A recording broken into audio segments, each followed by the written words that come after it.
കർത്താവിൻ്റെ പരിശുദ്ധമേറിയ നാമം ഈ സായം സന്ധ്യയിൽ വാഴ്ത്തപ്പെടുമാറാകട്ടെ.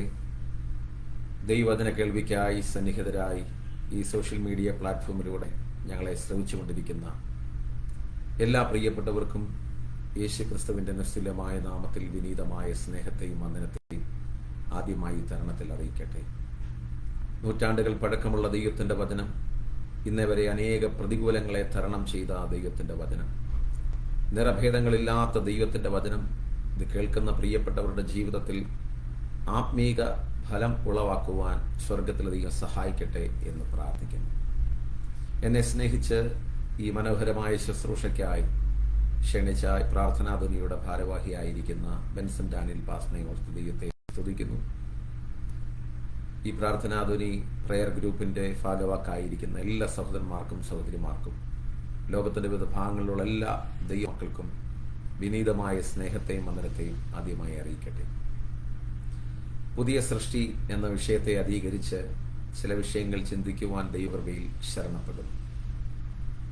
ദൈവത്തിൻ്റെ വചനം പഠിക്കുമ്പോൾ വ്യക്തമായി രേഖപ്പെടുത്തിയിരിക്കുന്ന ഒരു വചനഭാഗമാണ് പുതിയ സൃഷ്ടി എന്നുള്ള ഭാഗം. നമ്മുടെ വാഴ്ത്തപ്പെട്ടവനായ കർത്താവിനെ അനുഗമിച്ച തൻ്റെ ശിഷ്യന്മാരെല്ലാം അവരുടെ ജീവിതത്തിനകത്ത് വലിയ മാറ്റങ്ങൾ ഉണ്ടായിട്ടുണ്ട്. രൂഢമൂലമായ വലിയ മാറ്റങ്ങൾ ഉണ്ടായിട്ടുണ്ട്. 21-ാം നൂറ്റാണ്ടിൽ നാം വന്നെത്തിയിരിക്കുമ്പോൾ ഒത്തിരി ഇസങ്ങൾ ലോകത്തിൻ്റെ വിവിധ ഇടങ്ങളിൽ അതിൻ്റെ സ്വാധീനം ചെലുത്തിയിട്ടുണ്ട്.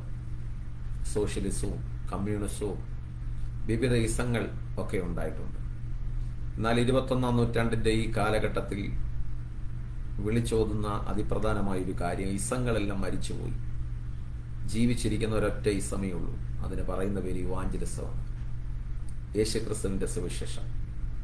നാടെങ്ങും നന്മ വിളമ്പുന്ന കർത്താവിൻ്റെ വചനം അനുസരിച്ച് യേശുവിനെ രക്ഷകനായി സ്വീകരിച്ച പ്രിയപ്പെട്ടവരുടെ ജീവിതത്തിൽ വലിയ മാറ്റമാണ് ഉണ്ടായിട്ടുള്ളത്.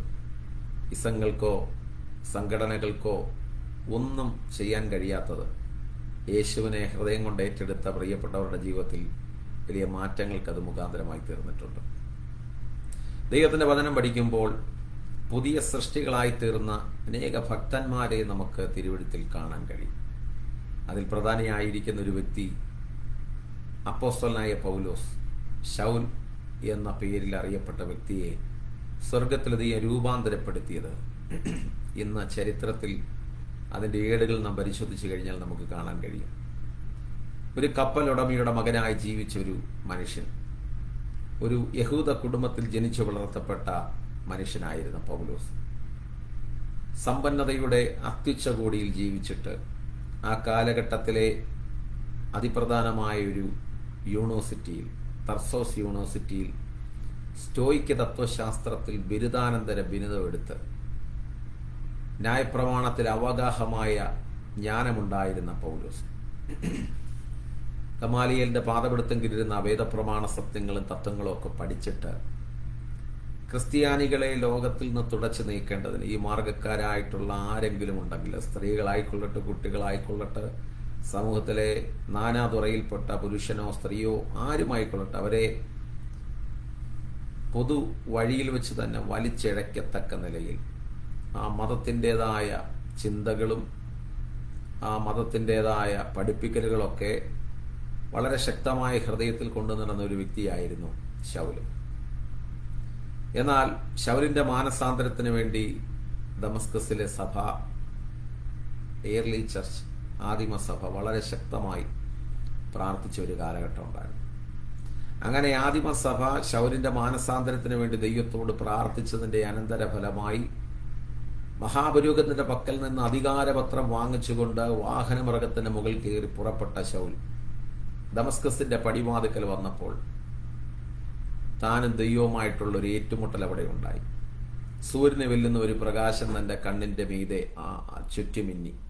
അതിന്റെ അനന്തരഫലമായി ശൗലിന് സംഭവിച്ചത്, കണ്ണിന്റെ കാഴ്ച നഷ്ടപ്പെട്ട് വാഹനമൃഗത്തിന്റെ മുകളിൽ നിന്ന് താഴെ വീണ് ദമസ്കസിലെ സഭ ആരുടെ മാനസാന്തരത്തിന് വേണ്ടി ദൈവത്തോട് പ്രാർത്ഥിച്ചോ ആ വ്യക്തിയെ സ്വർഗത്തിലധികം 4 ഭിത്തിക്കകത്താക്കിയിട്ട് അനന്യാസ് എന്നു പേരുള്ള ദൈവമനുഷ്യനെ നേർവീതി എന്ന തെരുവിലേക്ക് അയച്ച് ഈ ശൗലിന് വേണ്ടി കരം വെച്ച് പ്രാർത്ഥിക്കാനായിട്ട് ദൈവത്തിന്റെ പരിശുദ്ധാത്മാവ് പറയുമ്പോൾ ഒരു മടിയും കൂടാതെ അനന്യാസ് ശൗലിന് വേണ്ടി പ്രാർത്ഥിച്ചു.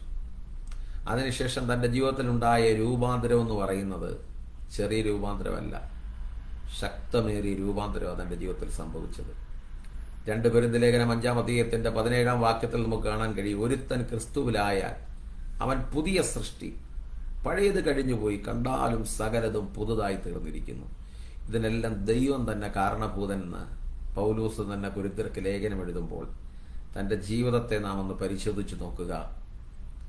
യഹൂദ മതാനുസരിയായി ജീവിച്ച വ്യക്തി യേശുക്രിസ്തുവിന്റെ സ്നേഹത്താൽ പിടിക്കപ്പെട്ടു. ഈ ലോകത്തിൽ യേശു കർത്താവിന്റെ സ്നേഹത്താൽ പിടിക്കാൻ കഴിയാത്ത ഒരൊറ്റ വ്യക്തികൾ പോലും, പിടിക്കപ്പെടുവാൻ കഴിയാത്ത ഒരൊറ്റ വ്യക്തികൾ പോലും ഇന്ന് ലോകത്തിലില്ല. എന്ന് പറഞ്ഞാൽ ഈ ലോകത്തിൽ അനേകർ പ്രിയപ്പെട്ടവർ സാമ്രാജ്യം സ്ഥാപിച്ചത് യുദ്ധം ചെയ്ത, അനേകർ അവരുടെ സന്ദേശം ഈ ലോകത്ത് അറിയിച്ച് അതിൻ്റെ അനുസാരികളായിട്ട് ഒരു കൂട്ടം പേരെ അതിൻ്റെ പിന്തുടർച്ചക്കാരായിട്ട് നേടിയെടുത്തിട്ടുണ്ടെങ്കിൽ ഒത്തിരി ഇസങ്ങളൊക്കെ സ്ഥാപിച്ചത് യുദ്ധം ചെയ്തും വാളുകൊണ്ടൊക്കെയാണ്. പക്ഷേ എന്നാൽ യേശു ക്രിസ്തു സ്നേഹം കൊണ്ട് ഒരു സാമ്രാജ്യം സ്ഥാപിച്ചത്. അപ്പോൾ ദൈവത്തിന്റെ വചനം പഠിക്കുമ്പോൾ ശൗലിന്റെ മാനസാന്തരം എന്ന് പറയുന്നത് ആ കാലഘട്ടത്തിലെ ഏറ്റവും വലിയൊരു മാനസാന്തരമായിരുന്നു. തന്റെ പഴയ മനുഷ്യൻ മരിച്ചുപോയി, ഒരു പുതുക്കം പ്രാപിച്ച ഒരുവനായി ഒരു വലിയ രൂപാന്തരം ശൗലിന്റെ ജീവിതത്തിനകത്തുണ്ടാകാൻ കാരണം യേശു ക്രിസ്തു.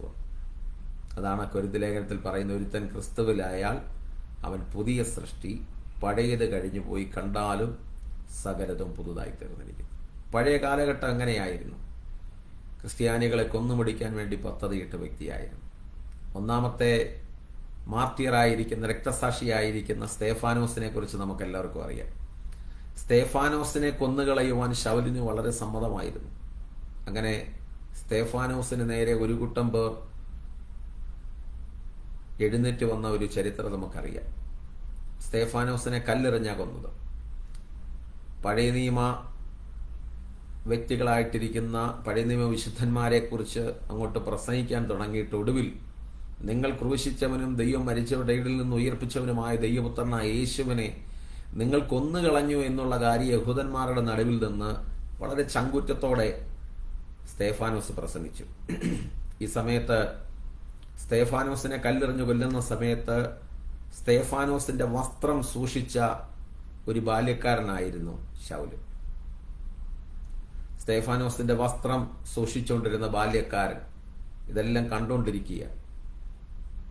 സ്തേഫാനോസ് ദൈവത്തിന്റെ വചനം പറയുമ്പോൾ ജനം അവന് നേരെ പല്ല് കടിച്ചു. ഒരു കൂട്ടം പേര് അവനെ എറിയുവാൻ കല്ലെടുത്തു. ജനം കോപപരവശരായി സ്തേഫാനോസിനെ എറിയാൻ കല്ലെടുക്കുമ്പോൾ സ്തേഫാനോസ് പരിശുദ്ധാത്മാവിൽ നിറഞ്ഞു. അവന്റെ മുഖം ദൈവദൂതന്റെ മുഖം പോലെയായിത്തീർന്നു. ഭയങ്കര ദൈവീക തേജസ് സ്തേഫാനോസ് ആ നിമിഷം അനുഭവിച്ചു. ദൈവത്തിന്റെ വചനം അങ്ങോട്ട് അടുക്കടുക്കായിട്ട് അങ്ങോട്ട് പറഞ്ഞ് അവിടെ ഇരുന്ന യഹൂദ മതാനുസാരികളായിട്ടുള്ള പിതാക്കന്മാരോട് പറയുകയാണ്, നിങ്ങൾ നസ്രയനായ യേശു ജീവനുള്ള ദൈവത്തിന്റെ പുത്രനാണെന്ന് തിരിച്ചറിയാൻ കഴിയാതെ വണ്ണം അവനെ ക്രൂശിച്ചു. എത്രയോ പ്രവാചകന്മാരെ നിങ്ങൾ കല്ലെറിഞ്ഞു കൊന്നു. നിങ്ങളുടെ ചരിത്രം അങ്ങോട്ട് പരിശോധിച്ച് നോക്കിയാൽ നിങ്ങൾ ദൈവത്തിന്റെ വചനത്തോട് മറുതലിച്ച ചരിത്രമല്ലാതെ നിങ്ങളുടെ ജീവിതത്തിലെ ചരിത്രം പ്രത്യേകിച്ച് ഒന്നും പറയാനില്ലെന്ന് പറഞ്ഞ് ശക്തമേറിയ ദൈവീക സന്ദേശമാണ് സ്തേഫാനോസ് നടത്തിയത്. ഒരൊറ്റ പ്രസംഗമേ നടത്തിയുള്ളെങ്കിലും ആ പ്രസംഗം അനേകർക്ക് കുത്തുകൊണ്ട്. അതുമാത്രമല്ല, സ്തേഫാനോസിന്റെ നേരെ ജനം കല്ലെറിയുവാൻ തുടങ്ങുമ്പോൾ, കോപപരിവശരായിരിക്കുമ്പോൾ സ്തേഫാനോസ് ആത്മാവിൽ നിറയുക മാത്രമല്ല, പുതിയ സൃഷ്ടിയായി തീർന്ന സ്തേഫാനോസ്, യേശുവിനെ ഹൃദയത്തിലേറ്റെടുത്ത സ്തേഫാനോസ് അവിടെ പ്രാർത്ഥിക്കുന്ന ഒരു പ്രാർത്ഥനയുണ്ട്, വിശ്വപ്രസിദ്ധമായൊരു പ്രാർത്ഥന. ദൈവമേ, ഇവരുടെ പാപം ഇവരുടെ മേൽ നിർത്തല്ലേ എന്ന് പറഞ്ഞൊരു പ്രാർത്ഥന പ്രാർത്ഥിച്ചു. പുതിയ നിയമസഭയിലായിരിക്കുന്ന നാം ഓരോരുത്തരും യേശു ക്രിസ്തുവിനെ ഹൃദയത്തിലേറ്റിട്ടുണ്ടെങ്കിൽ, ദൈവത്തിന്റെ വചനത്തിന്റെ സത്യം നാം അനുസരിച്ച് ജീവിക്കാൻ ആഗ്രഹിക്കുന്നുണ്ടെങ്കിൽ, നിനക്ക് വിരോധമായി ആരെല്ലാം ശബ്ദമുയർത്തിയാലും, നിനക്ക് വിരോധമായി ആരെല്ലാം എഴുന്നേറ്റ് വന്നാലും നിന്റെ പ്രാർത്ഥന ക്ഷമയുടെ പ്രാർത്ഥനയായിരിക്കണം. സ്തേഫാനോസ് ക്ഷമയുടെ പ്രാർത്ഥന പ്രാർത്ഥിച്ചതിന്റെ അനന്തരഫലമായി തന്റെ വസ്ത്രം സൂക്ഷിച്ച ബാല്യക്കാരനെ പിന്നത്തേതിൽ സ്വർഗത്തിലെത്തി ഒരു അപ്പോസ്തലനാക്കി മാറ്റി. അതുകൊണ്ട് ഇന്ന് ഈ സായം സന്ധ്യയിൽ ഈ വചനം കേട്ടുകൊണ്ടിരിക്കുന്ന പ്രിയപ്പെട്ടവരോട് ഞാൻ പറയാം, ഇന്ന് സുവിശേഷത്തെ എതിർക്കുന്ന വ്യക്തികൾ ലോകത്തിന്റെ വിവിധ രാജ്യങ്ങളായിക്കൊള്ളട്ടെ, ഇന്ത്യ മഹാരാജ്യത്തായിക്കൊള്ളട്ടെ, കൊച്ചു കേരളത്തിലായിക്കൊള്ളട്ടെ, വടക്കൻ സംസ്ഥാനങ്ങളിലായിക്കൊള്ളട്ടെ, ആരൊക്കെ ദൈവത്തിന്റെ വചനത്തിന് വിരുദ്ധമായി നിന്നാലും നമ്മൾ അവരോട് പക കാണിക്കണ്ട. ക്ഷമയുടെ പ്രാർത്ഥന പ്രാർത്ഥിച്ചാൽ നിശ്ചയമായും ദൈവം അവരെ രൂപാന്തരപ്പെടുത്തും. നമ്മുടെ വാഴ്ത്തപ്പെട്ടവനായ കർത്താവ് കാൽവറിയുടെ ഗിരിമുകളിൽ 2 കള്ളന്മാരുടെ നടുവിൽ കഷ്ടം അനുഭവിച്ച് പിടഞ്ഞു മരിക്കുന്നതിന് മുമ്പ് ഒത്തിരി അടികൾ കർത്താവ് ഏറ്റെടുത്തു. 1 അടികളാ യേശു കർത്താവ് ഏറ്റെടുത്തത്. റോമൻ സാമ്രാജ്യത്തിന്റെ ആ കാലഘട്ടത്തിലെ നിയമം അനുസരിച്ച് ചാട്ടവാറുകൾ കൊണ്ടുള്ള അടി യേശു കർത്താവ് ഏറ്റെടുക്കുമ്പോൾ യെശയ്യാവ് രേഖപ്പെടുത്തിയ വചനം ഞാനിപ്പോൾ ഇവിടെ ഉദ്ധരിക്കാം. അവന്റെ ശരീരം കന്നുകാലികൾ ഉഴുതുമറിച്ച കണ്ടം പോലെ, ഉഴവുചാലുകൾ പോലെ നീളത്തിൽ കീറി മുറിക്കപ്പെട്ട ശരീരമായി തീർന്നു യേശുവിന്റെ ശരീരം. അപ്പോൾ യേശു കർത്താവ് അവിടെ പ്രാർത്ഥിച്ചൊരു പ്രാർത്ഥനയുണ്ട്. പ്രാർത്ഥന, പിതാവേ, ഇവർ ചെയ്യുന്നത് ഇന്നതെന്നറിയാകിയാൽ ഇവരോട് ക്ഷമിക്കണമേ. ആ ക്ഷമയുടെ പ്രാർത്ഥനയുടെ അനന്തരഫലമായി ഇന്ന് ലോകത്തിന്റെ 5 വൻകരകളിൽ യേശുവിനെ രക്ഷിതാവായി സ്വീകരിച്ച ജനം 1 അല്ല 2 അല്ല 1 ലക്ഷമല്ല 2 ലക്ഷമല്ല കോടിക്കണക്കിന് ജനങ്ങൾ യേശുവിനെ ഹൃദയത്തിൽ ഏറ്റെടുത്തു. അപ്പൊ യേശു കർത്താവ് ഒരു ലോകത്തെ, ഒരു സാമ്രാജ്യം നേടിയെടുത്തത് യുദ്ധം ചെയ്തല്ല, സ്നേഹം കൊണ്ട്. ഈ വിശുദ്ധ തിരുവചനം വായിച്ചിട്ടുള്ളവരാരും ലോകപ്രകാരം ഒരുവനെ കൊല്ലുവാൻ വേണ്ടി പദ്ധതിയിടത്തില്ല. എന്താ കാര്യം? ദൈവവചനത്തെ രൂപാന്തരപ്പെടുത്താൻ ആർക്കും കഴിയത്തില്ല, വചനത്തിന് ഒരുത്തന് രൂപാന്തരപ്പെടുത്താൻ കഴിയും. ദൈവവചനം പ്രസംഗിക്കുന്നവനെ കാരാഗ്രഹത്തിൽ കൊണ്ടുവന്നിടാം, അവന്റെ കാലുകൾ ആമത്തിലിടാം, അവന്റെ കൈകൾ ചങ്ങലയിലിടാം. പക്ഷേ അവനെ ചങ്ങലക്കിട്ടാലും അവനെ കാരാഗ്രഹത്തിൽ കൊണ്ടിട്ടാലും കാലുകൾ ആമത്തിലിട്ടാലും വചനം പറയുന്നു, ദൈവവചനത്തിനോ ബന്ധനമില്ല. ദൈവത്തിന്റെ വചനം ഇംഗ്ലീഷ് ഭാഷയിലേക്ക് വിവർത്തനം ചെയ്ത ഒരു ദൈവമനുഷ്യനുണ്ടായിരുന്നു. ആ മനുഷ്യനെ ഇംഗ്ലണ്ടിലെ രാജ്ഞി കൊന്നുകളഞ്ഞിട്ട് പക തീരാൻ കഴിയാതെ വണ്ണം, കോപം അടക്കാൻ കഴിയാതെ വണ്ണം ആ മനുഷ്യന്റെ എല്ലും കഷ്ണങ്ങളെല്ലാം എടുത്ത് ഹൈലി ഫ്ലെയിമബിൾ ആയിട്ടുള്ള പെട്രോളിയം ദ്രാവകങ്ങൾ അതിനകത്തൊഴിച്ച് തന്റെ അസ്ഥികളെല്ലാം ടംസ് നദിയിൽ ഒഴുക്കിക്കളഞ്ഞു. അന്നത്തെ പുരോഗമനവാദികളായി ക്രിസ്ത്യാനിത്വത്തെ വിശ്വസിച്ച് ദൈവത്തിന്റെ വചനം അനുസരിച്ച് ജീവിച്ച ഒരു കൂട്ടം ഭക്തന്മാർ വിളിച്ചു പറഞ്ഞു, ഈ മനുഷ്യന്റെ ശരീരം ചാമ്പലാക്കി തെംസ് നദിയിൽ ഒഴുക്കിക്കളയുമ്പോൾ ഈ ചാരം ചെന്ന് ചേരുന്ന ഓരോ ദേശങ്ങളിലും ദൈവസഭ ഉടലെടുക്കും. ഞാൻ പറഞ്ഞു വന്നതിന്റെ താല്പര്യം എന്താണെന്ന് ചോദിച്ചാൽ, ഒരുത്തനെ പുതിയ സൃഷ്ടിയാക്കി തീർക്കുന്നത് ഈ ലോകത്തിലെ ഒരൊറ്റ മതങ്ങളോ ഇസങ്ങളോ സംഘടനകളോ പ്രത്യയശാസ്ത്രങ്ങളോ ഒന്നുമല്ല. ദൈവത്തിന്റെ വചനമാണ് ഒരുത്തനെ രൂപാന്തരപ്പെടുത്തുന്നത്. പത്രോസ് അപ്പോസ്തലൻ ഇങ്ങനെ പറഞ്ഞു, കെടുന്ന ബീജത്താലല്ല കെടാത്തതിനാലും നിലനിൽക്കുന്നതുമായ ദൈവവചനത്താൽ തന്നെ നാം വീണ്ടും ജനിച്ചിരിക്കുന്നു. നാം വീണ്ടും ജനിച്ചിരിക്കുന്ന അനുഭവം, ഒരു പുതിയ സൃഷ്ടിയായി തീർന്നത് ദൈവവചനമാകുന്ന ബീജം നമ്മുടെ കർണപുടങ്ങളിൽ കേട്ടിട്ട് അവന് ഹൃദയമാകുന്ന ഗർഭാശയത്തിൽ ചെന്നതിന് ശേഷം ഒരു പുതിയ മനുഷ്യൻ ഉണ്ടായിത്തീരുന്ന സാഹചര്യമാണ് പുതിയ സൃഷ്ടി എന്ന് പറയുന്നത്. അനേക ഭക്തന്മാർ പാപ ജീവിതം നയിച്ചുകൊണ്ടിരുന്ന ഒരു കാലഘട്ടം അവർക്കുണ്ടായിരുന്നു. സെന്റ് മാർട്ടിൻ എന്ന പേരുള്ള മനുഷ്യൻ പാപ ജീവിതം നയിച്ച് മുന്നോട്ട് പോയ ഒരു വ്യക്തിയായിരുന്നു.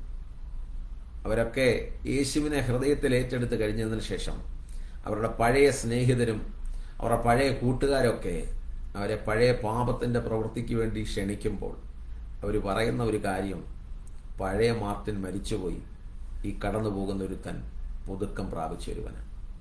യേശുവിനെ ഹൃദയം കൊണ്ട് ഏറ്റെടുത്ത ഒരു വ്യക്തിയുടെ പഴയ മനുഷ്യൻ മരിച്ചു പോകും, അവൻ പുതിയ സൃഷ്ടിയായിത്തീരും. എന്നാൽ ഇന്ന് സാഹചര്യങ്ങൾ നാം പഠിക്കുമ്പോൾ വ്യത്യസ്തമായ സാഹചര്യങ്ങൾ. ഒരു കർത്താവിന്റെ ദാസൻ പ്രസംഗിച്ചപ്പോൾ ഇങ്ങനെ പറഞ്ഞു, ഒരു വ്യക്തിയുടെ ജീവിതത്തിൽ അവൻ പുതിയ സൃഷ്ടിയായോ ഇല്ലയോ എന്ന് അറിയണമെന്നുണ്ടെങ്കിൽ ഒരു കാര്യം നമ്മൾ മനസ്സിലാക്കിയാൽ മതി. എന്താണ്? പണ്ട് പാസ്റ്റർമാരെ തല്ലുമായിരുന്നു, പുരോഹിതനെയും തല്ലുമായിരുന്നു. ഇന്ന് പാസ്റ്ററെ തല്ലത്തിൽ എന്താ കാര്യം? പുതിയ സൃഷ്ടിയായി. ഇന്ന് പാസ്റ്ററെ തല്ലത്തില്ല, പാസ്റ്ററെ ആരെങ്കിലും തല്ലിയാൽ അവനെ തല്ലും. ഈ പുള്ളി പുതിയ സൃഷ്ടിയായിട്ടില്ല, തന്റെ ജീവിതത്തിൽ പിന്നെയും പഴയ സ്വഭാവത്തിലേക്ക് താൻ നീങ്ങിയിരിക്കുക. യഥാർത്ഥ ഒരു പുതിയ സൃഷ്ടി എന്ന് പറയുന്ന ഒരു വ്യക്തി ദൈവവചനത്താൽ തന്നെ വീണ്ടും ജനിച്ചു കഴിയുമ്പോൾ അവന് പഴയ സ്വഭാവത്തിലേക്ക് നീങ്ങാൻ കഴിയത്തില്ല. പണ്ടത്തെ സ്വഭാവം മാറും, പണ്ടത്തെ സമ്പ്രദായം മാറും, പണ്ടത്തെ കൂട്ടുകെട്ടുകൾ മാറും, പണ്ടത്തെ പാപ വഴികൾ മാറും, ദുശീലങ്ങൾ മാറും. യേശു അകത്ത് വന്നവന് ലോകത്തിന് തരാൻ കഴിയാത്ത, ലോകത്തിനെടുക്കാൻ കഴിയാത്ത ദിവ്യമായ സമാധാനം മാത്രമല്ല, യേശു ക്രിസ്തുവിനെ അവൻ ധരിക്കും. എത്ര പേർ വിശ്വസിക്കുന്നു? തിരിച്ചറിയുന്നവർക്കായി ഞാൻ ദൈവത്തിന് സ്തോത്രം ചെയ്യുന്നു. അപ്പോൾ ഈ ലോകത്തിൽ ഒരു വ്യക്തിയെ പുതിയ സൃഷ്ടിയാക്കി തീർക്കുവാൻ യാതൊരു കർമ്മമാർഗങ്ങളിലൂടെയും കഴിയത്തില്ല. ദൈവവചനത്തിനാണ് ഒരുത്തനെ രൂപാന്തരപ്പെടുത്താൻ കഴിയുന്നത്. യേശുവിന്റെ കൂടെ നടന്ന ശിഷ്യന്മാരെ കുറിച്ച് നമുക്കറിയാം. മത്സ്യബന്ധനം ചെയ്തുകൊണ്ടിരുന്ന സാധാരണക്കാരായിരുന്നു. പത്രോസൊക്കെ നല്ല മത്സ്യബന്ധനം നടത്തിക്കൊണ്ടിരുന്ന ഒരു മുക്കുവനായിരുന്നു, മീൻപിടുത്തക്കാരനായിരുന്നു. ആ മനുഷ്യൻ യേശുവിന്റെ കൂടെ നടന്നു. യേശുവിന്റെ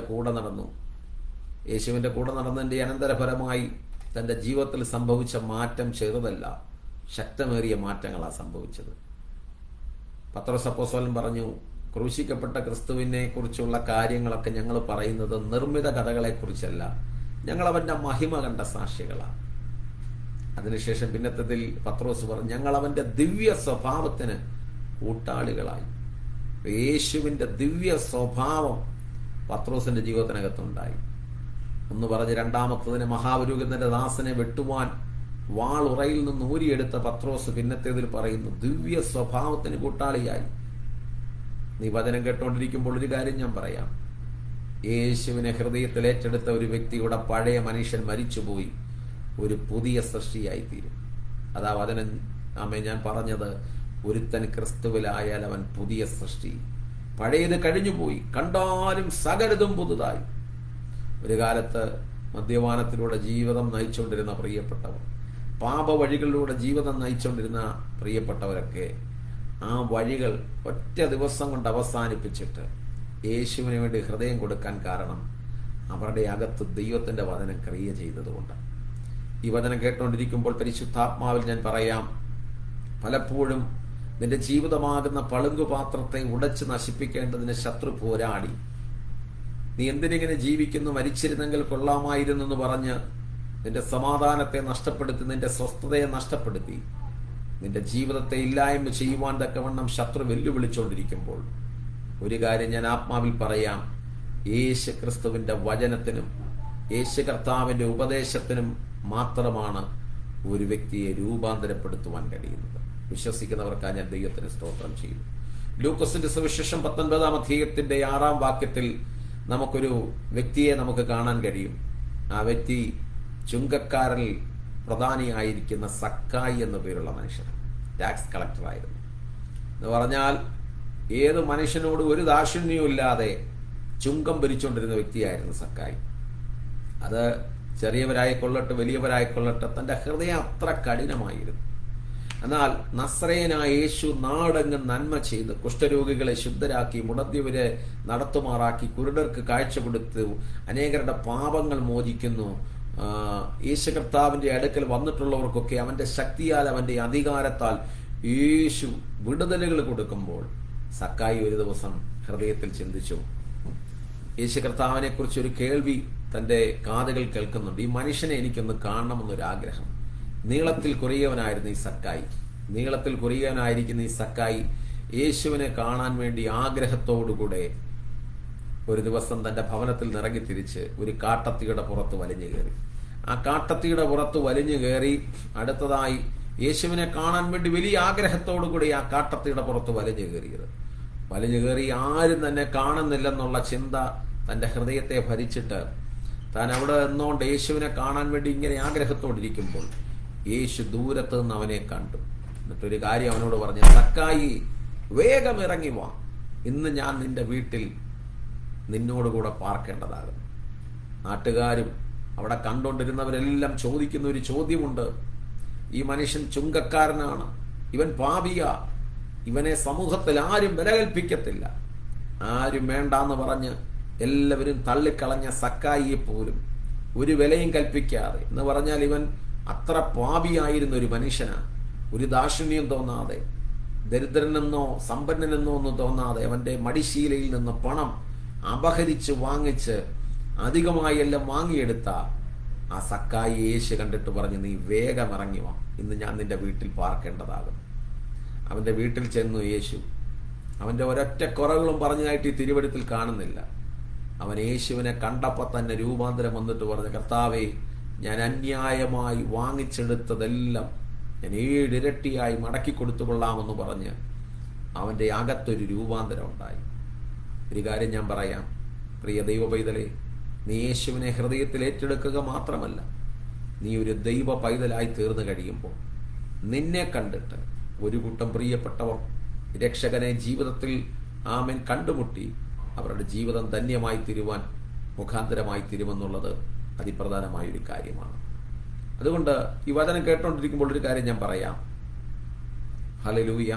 ദൈവത്തിൻ്റെ വചനം പറയുന്നു, കെടുന്ന ബീജത്താലല്ല, കെടാത്തതിനാലും നിലനിൽക്കുന്നതുമായ ദൈവവചനത്താൽ തന്നെ നാം വീണ്ടും ജനിച്ച് പുതിയ സൃഷ്ടികളായി തീർന്നു. സക്കായി ഒരു പുതിയ സൃഷ്ടിയായി അവൻ്റെ പാപങ്ങളെയെല്ലാം ഏറ്റുപറഞ്ഞ് യേശുവിലേക്ക് വന്നതിൻ്റെ അനന്തരഫലമായി അവന് ദിവ്യമായ സമാധാനം ഉണ്ടായിട്ടുണ്ടെങ്കിൽ, ഇന്ന് ഈ വചനം കേട്ടുകൊണ്ടിരിക്കുമ്പോൾ ഒരു കാര്യം ഞാൻ പറയാം.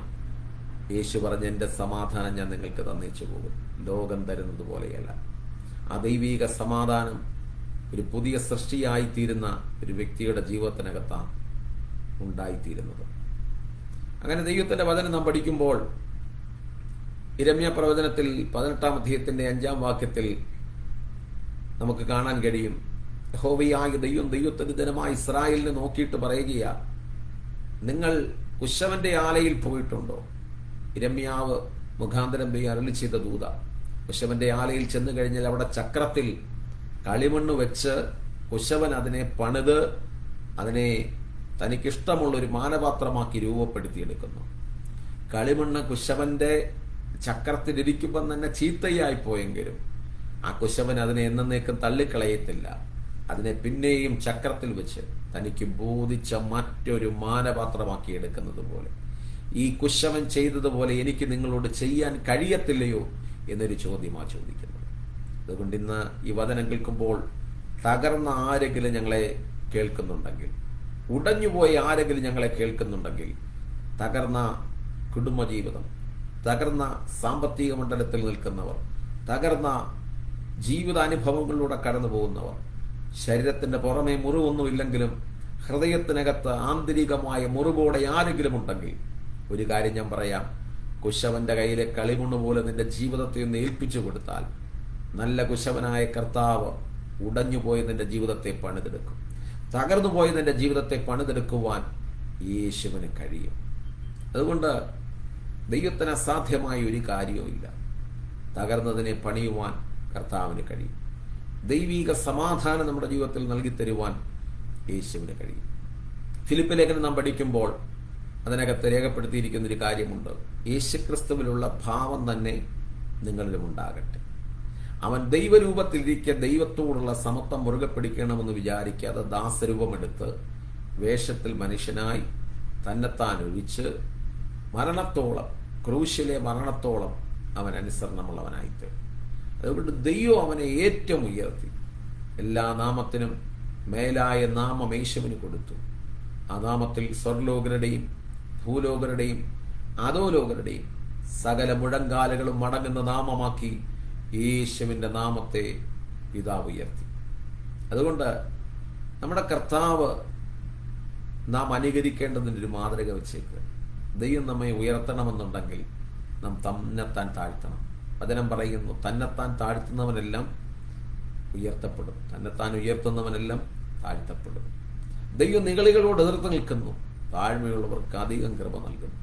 താഴ്മയോടെ, മനത്തകർച്ചയോടെ, ഹൃദയവേദനയോടെ, കർത്താവേ, ഞാനൊരു പാപിയാണ്, എൻ്റെ പാപങ്ങളെ അവിടുന്ന് ക്ഷമിക്കണമേ, അവിടുത്തെ മകനാക്കി എന്നെ തീർക്കണമേ, എന്നെ പുതിയ സൃഷ്ടിയാക്കി തീർക്കണമേ എന്ന് ആര് പ്രാർത്ഥിക്കുന്നുണ്ടോ, നിന്റെ ജീവിതത്തെ പുതിയ സൃഷ്ടിയാക്കി തീർക്കുവാൻ ദൈവത്തിന് കഴിയും. നമ്മുടെ ദൈവം നമ്മുടെ ജീവിതത്തിൽ പുതുക്കം തരുന്ന ദൈവമാണ്. ഒരുത്തൻ ക്രിസ്തുവിലായാൽ അവൻ പുതിയ സൃഷ്ടി. അങ്ങനെ പുതിയ സൃഷ്ടികളായിട്ടുള്ളവർക്ക് വേണ്ടി ദൈവം ഒരുക്കി വച്ചിരിക്കുന്ന ഒരു കാര്യം പുതിയ യെരൂശലേം എന്ന പേരുള്ള വിശുദ്ധ നഗരമാണ്.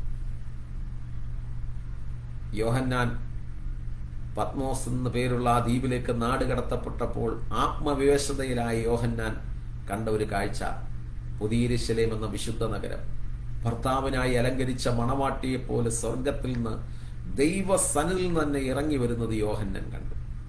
പുതിയ ആകാശവും പുതിയ ഭൂമിയും ഞാൻ കണ്ടു. ഒന്നാമത്തെ ആകാശം ഒന്നാമത്തെ ഭൂമി ഒഴിഞ്ഞുപോയി, സമുദ്രം ഇനിയില്ല. പുതിയ യെരൂശലേം എന്ന വിശുദ്ധ നഗരം. അപ്പോൾ ഒരു പുതിയ സൃഷ്ടിയായി ആര് ജീവിക്കാൻ ആഗ്രഹിക്കുന്നുണ്ടോ, നിനക്കൊരു പുതുവാന ഭൂമി, നിനക്കൊരു പുതിയ യെരൂശലേം, ഒരു നിത്യത ദൈവം നൽകിത്തരാൻ ആഗ്രഹിക്കും. പൗലോസ് ഇങ്ങനെ പറഞ്ഞു, കൂടാരമാകും നമ്മുടെ ഭൗമ ഭവനം അഴിഞ്ഞുപോയാൽ കൈപ്പണിയല്ലാത്ത ഒരു നിത്യഭവനം, ദൈവത്തിന്റെ ദാനമായ ഒരു കെട്ടിടം നമുക്ക് സ്വർഗത്തിലുണ്ട്.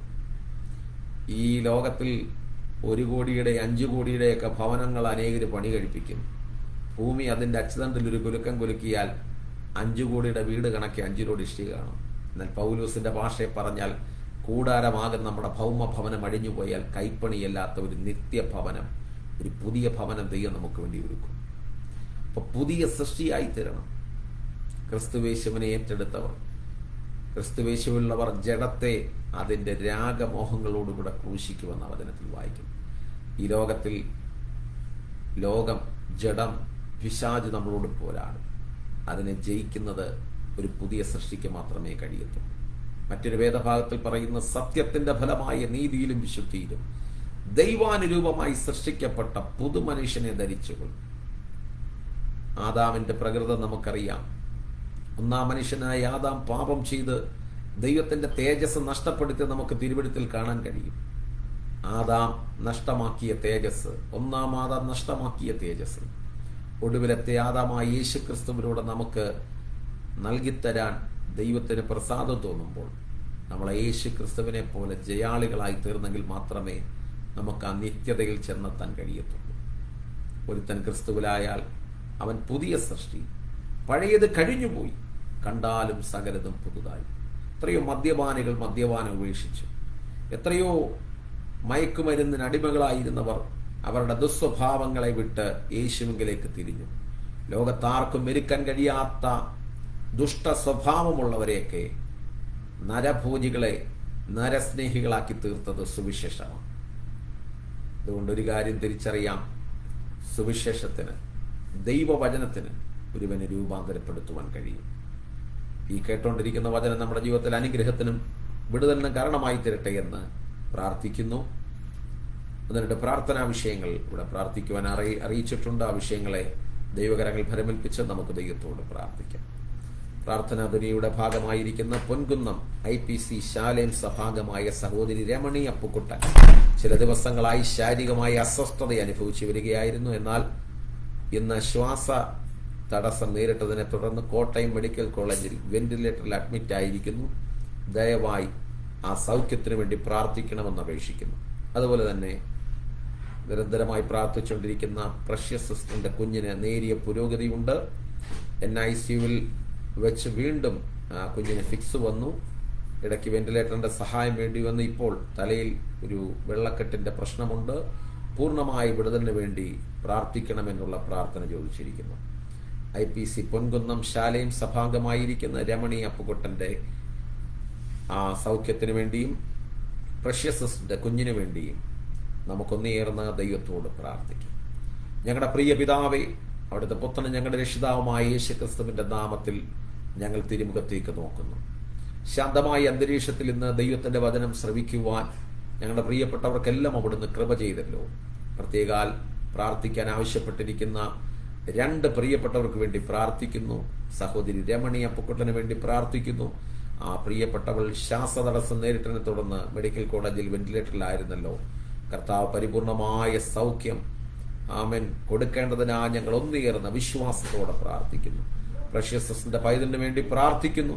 ആ കുഞ്ഞിനെ കർത്താവ് വിടുവിച്ച് രോഗശാന്തിയും ആരോഗ്യവും സൗഖ്യവും ദൈവം പകരണമേ.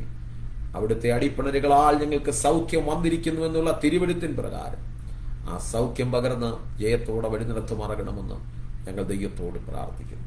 നീ ദൈവത്തിന്റെ വചനം ശ്രവിച്ച എല്ലാ പ്രിയപ്പെട്ടവർക്കുമായി സ്തോത്രം.